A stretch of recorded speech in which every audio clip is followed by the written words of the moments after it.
Pada minggu ini pula, saya ingin meneruskan khutbah bahagian ke-7 dalam siri ini. Mesej kali ini berjudul Menyembah Allah dengan benar dan bersukacita, yang berdasarkan teks Ulangan bab 12 ayat 1 hingga bab 14 ayat 2. Seperti biasa, let's begin with a word of prayer.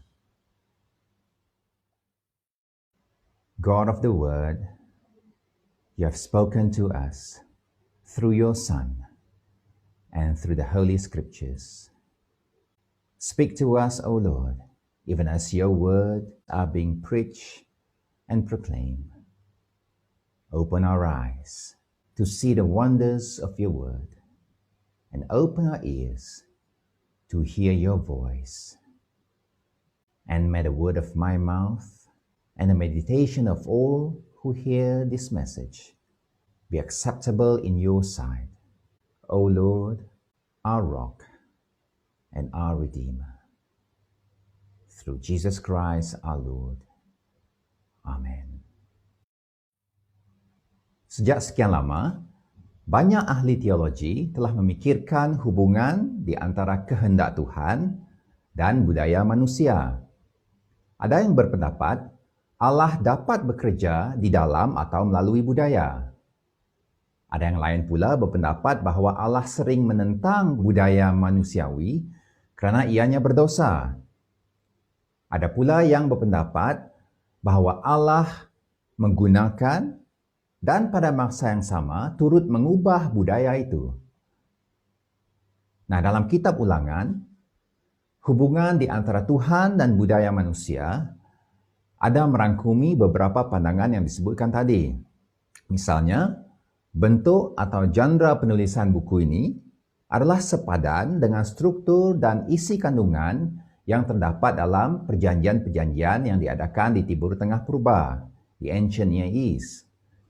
Nah, aspek ini menunjukkan bagaimana Tuhan menggunakan unsur-unsur dari budaya semasa pada ketika itu untuk menyampaikan wahyunya. Akan tetapi, petikan kitab Ulangan yang kita lihat hari ini, sebaliknya pula dengan keras sekali melarang sama sekali penggunaan amalan budaya setempat dalam ibadah kepada Tuhan.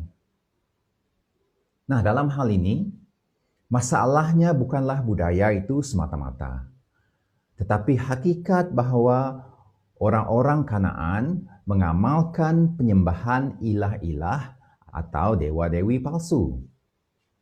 Sebelum ini dalam Ulangan bab 4 ayat 3 dan bab 9 ayat 16, orang Israel sememangnya sudah cenderung terjebak ke dalam penyembahan berhala.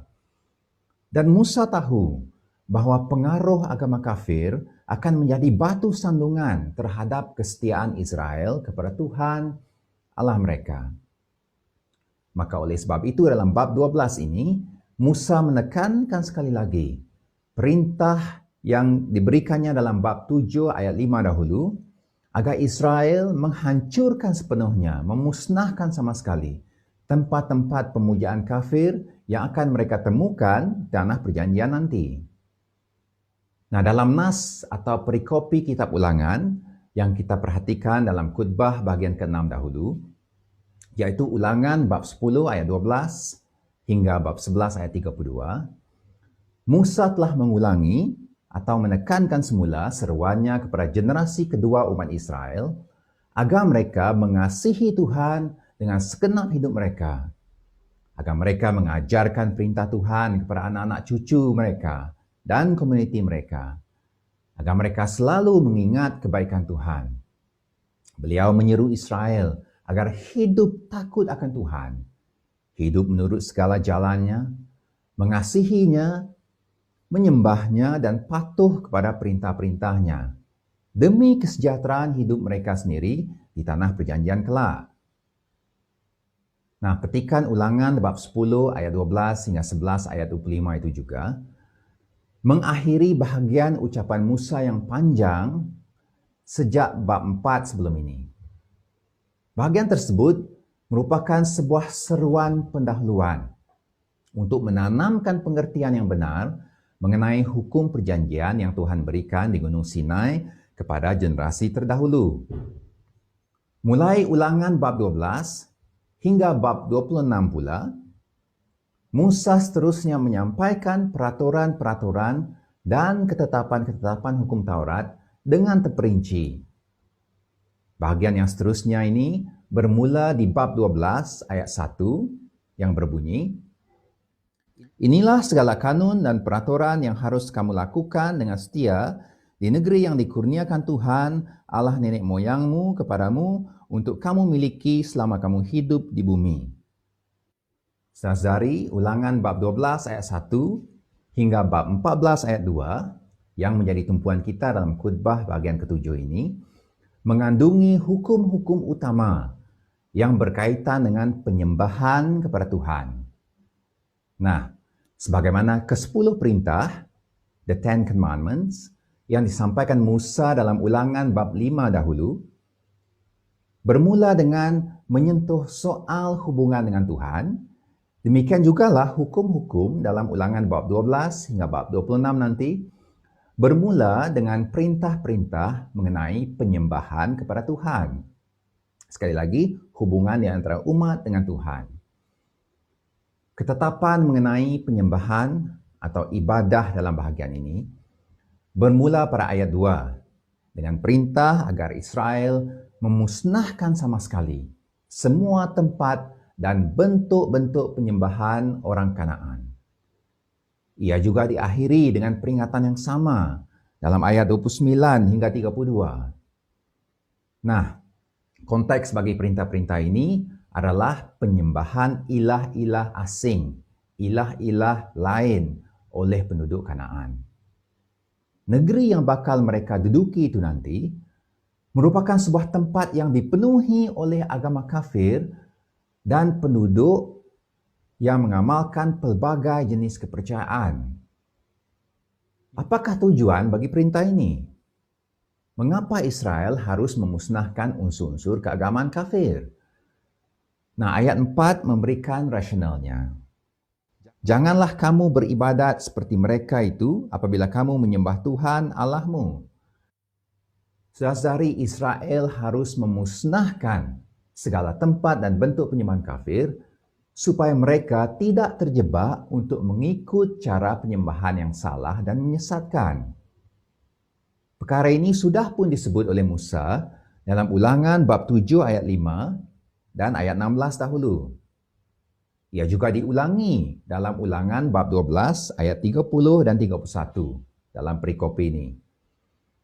Penyembahan kafir boleh dan akan menjadi jerat bagi Israel. Dan penyembahan kafir itu keji di hadapan Tuhan. Saudari, pada zaman ini, kita masih lagi hidup dalam persekitaran pluralistik. Maksudnya, kita hidup dalam kalangan masyarakat pelbagai agama, pelbagai kepercayaan, dan pelbagai amalan kerohanian. Perintah Tuhan kepada umat Israel pada zaman purba ini masih lagi relevan bagi kita sebagai orang Kristen pada hari ini. Di negeri Sarawak ini, dalam kalangan masyarakat Dayak khususnya, amalan dan malah kepercayaan tradisi warisan nenek moyang adalah sangat dititik beratkan. Saya pernah membaca di media massa bagaimana seorang pemimpin besar politik yang nampaknya beragama Kristen tapi mengadakan upacara miring sebelum bertanding dalam pilihan raya. Dan tak lama kemudian saya mendengar rupa-rupanya itu merupakan amalan lazim di kalangan kem politik VIP tersebut setiap kali sebelum pilihan raya.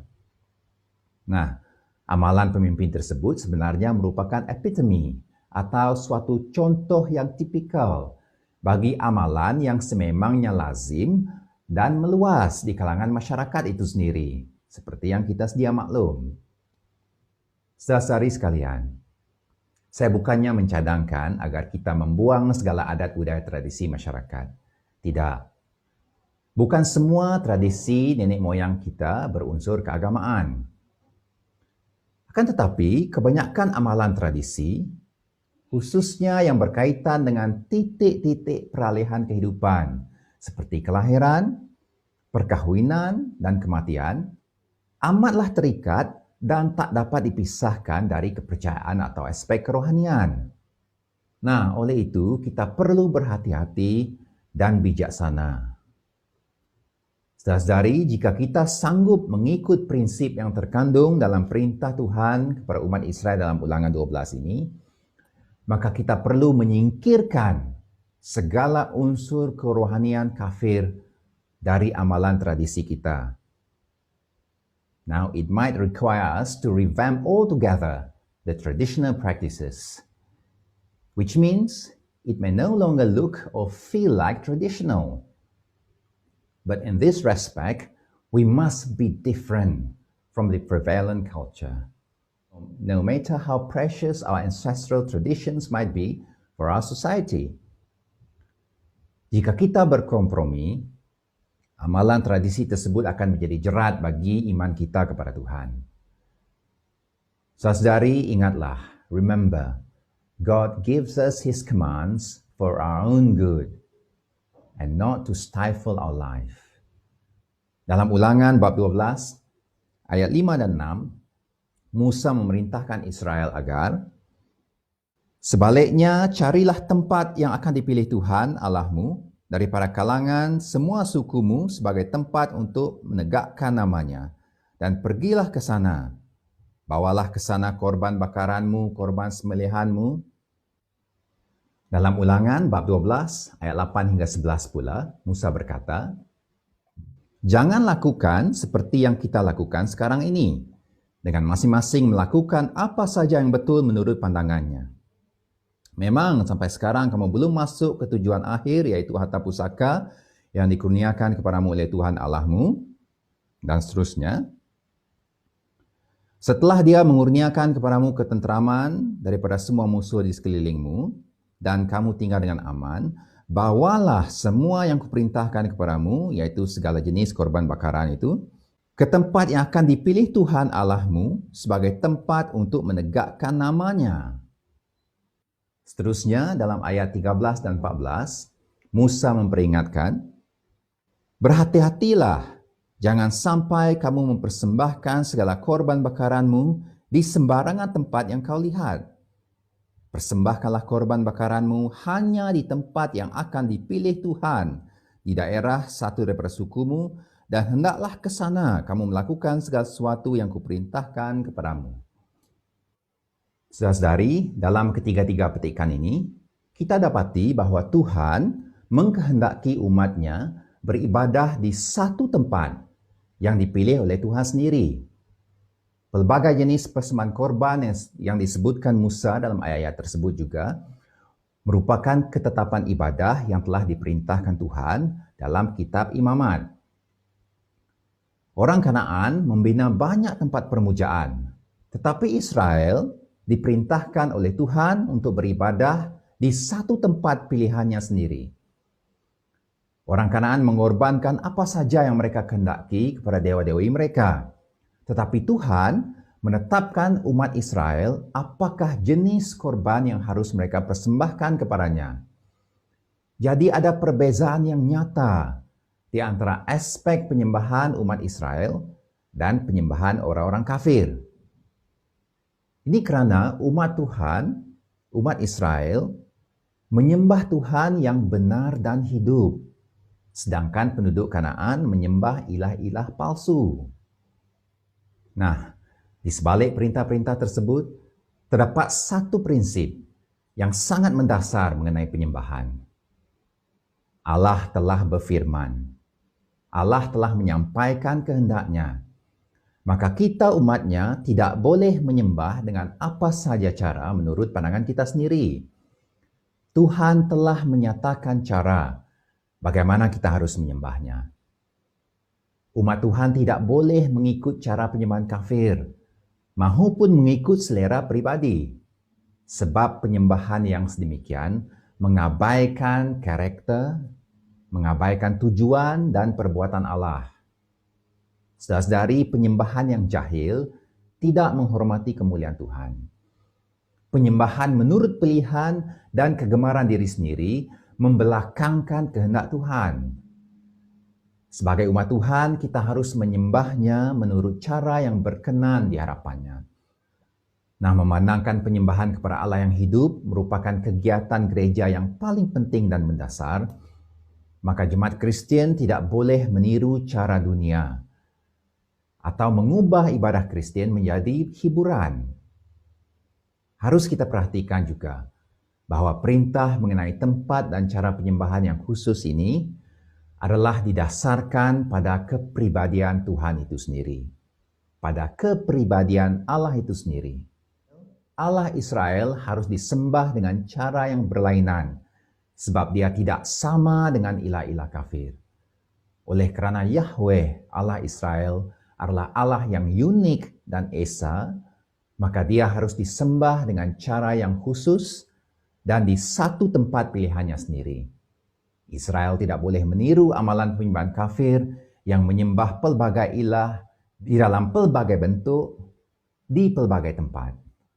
Apabila Allah memilih satu tempat saja sebagai pusat bagi umat Israel untuk menyembahnya, menurut ketetapannya sendiri, dia memerintahkan, "Hendaklah kamu dan keluargamu makan di hadapan Tuhan Allahmu itu dan bersukaria atas segala usahamu, kerana Tuhan Allahmu telah memberkatimu." Di sini Tuhan berkata bahwa seluruh umatnya akan menjamu selera dan bersukacita di hadapannya, yaitu di hadapan hadiratnya sendiri. Di tempat yang dipilih olehnya sendiri itu, hadirat Allah akan berada di sana. Itulah maksudnya bahwa Allah akan menegakkan namanya di sana. Ulangan 12 ayat 5. Namanya bererti kehadirannya. Saudara-saudari, tema kehadiran Allah merupakan tema yang sangat besar dan begitu mendasar dalam Alkitab. Kitab Kejadian bermula dengan kisah manusia berada dalam hadirat Allah di Taman Eden. Akan tetapi disebabkan oleh dosa, Adam dan Hawa telah diusir dari hadirat Allah. Sejak itu, Alkitab menceritakan bagaimana manusia terpisah dari Allah dan bagaimana mereka dapat dipulihkan kembali ke dalam hadirat Allah. Pada waktu-waktu tertentu, Tuhan menampakkan dirinya kepada Abraham, Ishak dan Yakub, bapa leluhur orang Israel. Dalam buku Keluaran pula, Tuhan juga menampakkan dirinya kepada Musa di Gunung Horeb.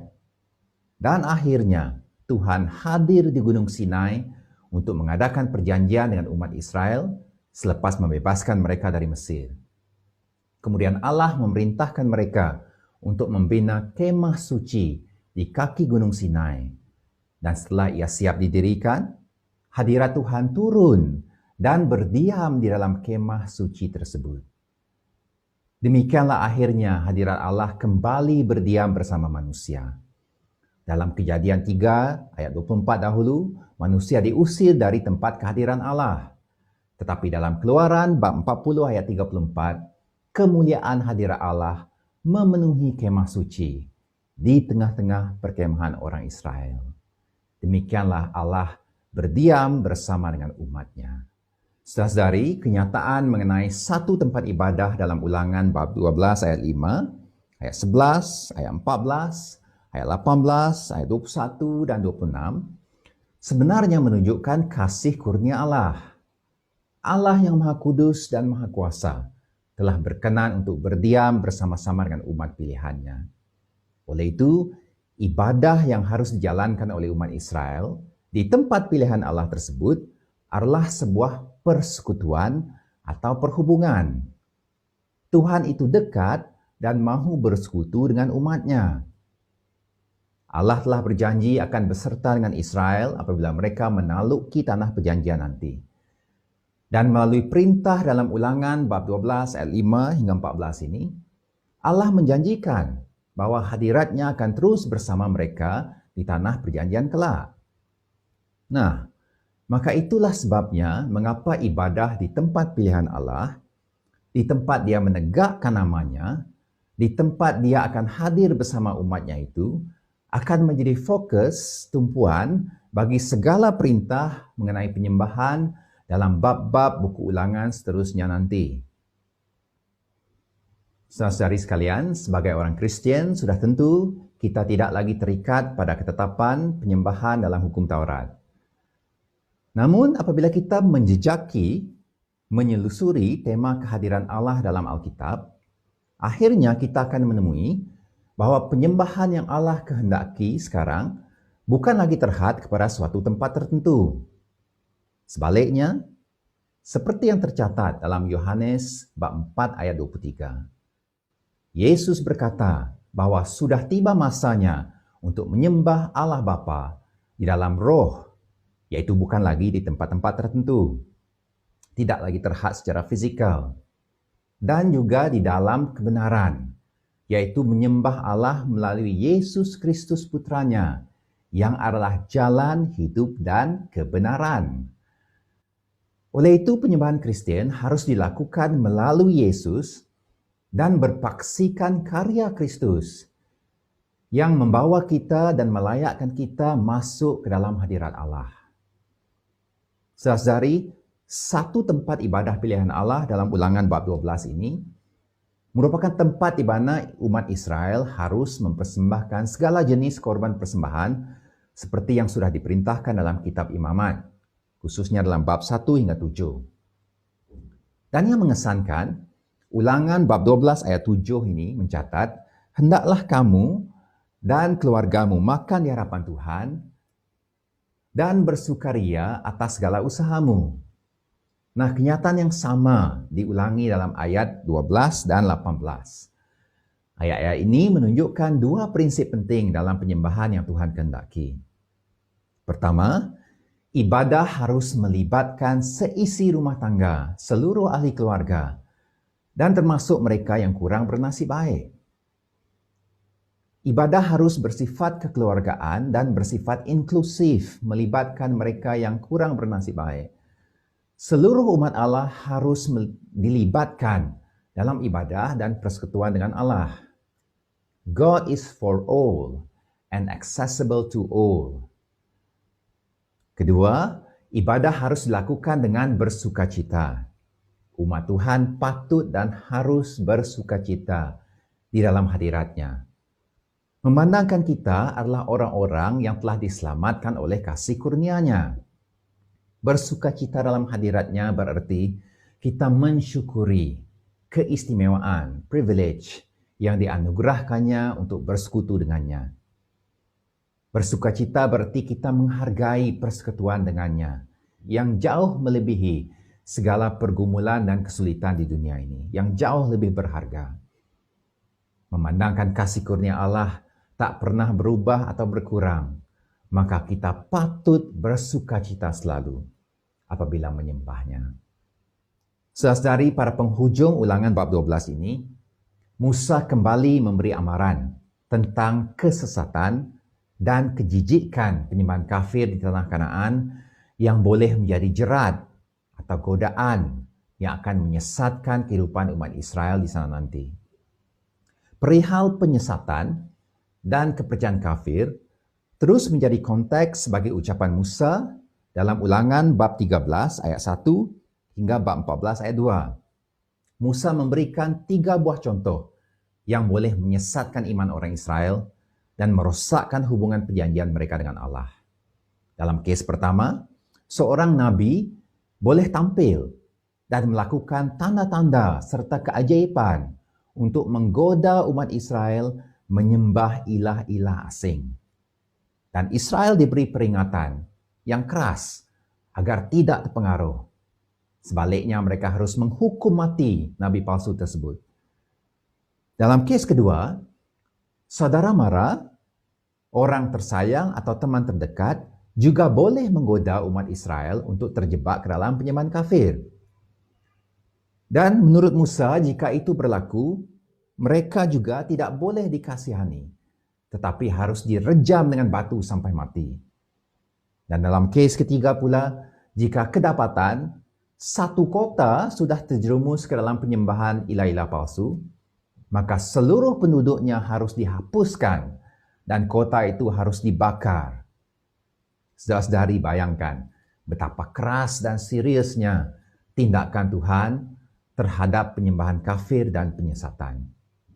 there was absolutely no tolerance for pagan worship or apostasy among God's people in the God-given land. Idolatry or paganism must be purged completely. Umat Israel harus mengambil tindakan yang sebegitu keras agar semua orang Israel akan mendengar hal itu dan menjadi takut sehingga mereka tidak lagi melakukan perkara jahat seperti itu dalam kalangan kamu.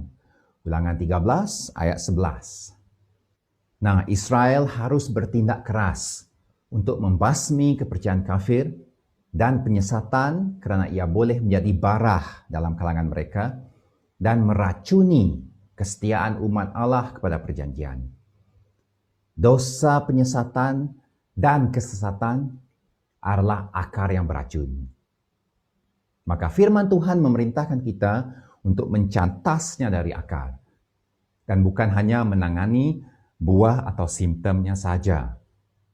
Saudara-saudari, Ulangan bab 13 ini menunjukkan betapa licik dan halusnya penyesatan itu boleh berlaku. It is easy to be deceived. Kata-kata yang disampaikan oleh Nabi palsu yang disebut dalam Ulangan 13 ini ternyata berlaku. Oleh itu, untuk menguji kebenarannya, umat Tuhan harus memperhatikan ke mana arahnya seruan Nabi tersebut. Dan bukannya menilai kehebatan, tanda-tanda atau mukjizat yang dia lakukan. Nah, orang Kristen pada masa kini juga harus berhati-hati dan bijaksana untuk menilai keabsahan seseorang nabi atau nubuat. Nabi dan nubuat palsu wujud dalam setiap generasi. Kitab Perjanjian Baru juga banyak memberi amaran tentang nabi-nabi palsu. Dalam pada itu, godaan penyesatan dari orang yang terdekat juga tidak kurang bahayanya. Adalah mudah untuk diselewengkan oleh orang-orang yang rapat dengan kita kerana kita cenderung untuk tidak mahu mengkritik apa yang mereka katakan. Nah, dalam ketiga-tiga kes penyesatan yang disebutkan Musa dalam Ulangan 13 ini, ia menunjukkan bahawa godaan penyesatan atau penyembahan kafir adalah nyata. It is real. Dan harus diambil berat oleh umat Tuhan. Sebab penyembahan yang benar dan kesetiaan penuh kepada Tuhan adalah sinonim. Jika kita mau benar-benar menyembah Tuhan, we must be serious about things that are not right, about things that can deviate us from the way of the Lord. Nah, selepas memberi amaran keras mengenai penyesatan dalam bab 13, Musa kemudian melarang umat Israel dari melakukan amalan menoreh tubuh atau mengondolkan rambut semasa perkabungan, yaitu dalam bab 14 ayat 1 hingga 2. Adat atau ritual perkabungan seperti itu memang diamalkan dengan meluas dalam kalangan masyarakat Timur Tengah purba. Orang-orang Kanaan meratapi kematian dengan berbagai cara, termasuk dengan mencabut rambut dan menoreh badan. Sebab itu Musa berkata, sebab Israel adalah anak-anak Tuhan, yaitu umat yang kudus, kepunyaan Tuhan yang telah dipilihnya dari kalangan penduduk-penduduk dunia, maka mereka harus menjauhi segala amalan keagamaan bangsa-bangsa kafir. Status Israel sebagai umat kepunyaan Yahweh, umat kepunyaan Tuhan sendiri, menuntut mereka untuk menjaga kekudusan. Itu berarti amalan hidup mereka harus berbeza dari orang-orang yang tidak mengenal Tuhan. Saudara-saudari, dalam petikan bab 14 ayat 1 hingga 2 yang agak pendek ini, sekali lagi kita mendapati bahawa umat Tuhan diperintahkan untuk menyingkirkan segala amalan keagamaan kafir seperti pada permulaan bab 12 tadi. Sekali lagi, konteks bagi larangan ini adalah penyembahan dewa-dewi kafir oleh penduduk Kanaan. Sekali lagi, prinsip yang mendasari perintah ini adalah kedudukan Tuhan sebagai Allah atas Israel. Oleh kerana Yahweh adalah unik dan kudus, maka umat kepunyaannya juga harus menjadi unik dan terpisah dari budaya bangsa-bangsa. Kerana melalui amalan dan cara hidup mereka yang unik, mereka akan mempersaksikan keunikan Allah yang benar kepada bangsa-bangsa yang hidup dalam kegelapan. Saudara-saudari seiman, sebagai penutup, saya mengajak kita untuk merenungkan semula prinsip-prinsip yang terkandung di sebalik perintah-perintah Tuhan mengenai penyembahan dalam Ulangan bab 12 ayat 1 hingga bab 14 ayat 2 ini. Allah mengkehendaki umatnya untuk menghapuskan segala bentuk dan amalan penyembahan yang tidak sesuai dengan kebenarannya. Sebaliknya, Tuhan mahu kita menyembahnya menurut cara yang sesuai dengan pewahyuannya sendiri. Bukan menurut pilihan, preference kita sendiri. Dan tentu sekali bukan menurut budaya dan kepercayaan dunia yang tidak mengenalnya. Saudara-saudari, penyembahan yang benar itu didasarkan pada kepribadian Allah yang benar itu sendiri. Oleh itu, untuk menyembah Tuhan dengan lebih benar lagi, kita perlu lebih mengenali Dia serta mengetahui apa kehendaknya. Di samping itu, ibadah yang Tuhan kehendaki itu melibatkan persekutuan dengannya. Oleh itu, apabila kita beribadah kepadanya, kita patut bersukacita dan merayakan kehadirannya di kalangan kita. Penyembahan adalah soal hubungan kita dengan Tuhan, bukannya soal untuk mendapatkan berkat atau perkenanan daripadanya. Kita dilayakkan untuk memasuki hadirat Allah melalui pengorbanan Yesus Kristus. Dan keistimewaan itu adalah sebuah anugerah. It is grace, not something to be manipulated. Justru itu, sebagai jemaat kepunyaannya, marilah kita berusaha untuk memperbaiki atau menambah baik tata cara ibadah serta pengertian kita mengenai penyembahan kepada Tuhan, supaya kita dapat menyembahnya dengan lebih benar lagi. Amin. Mari kita berdoa.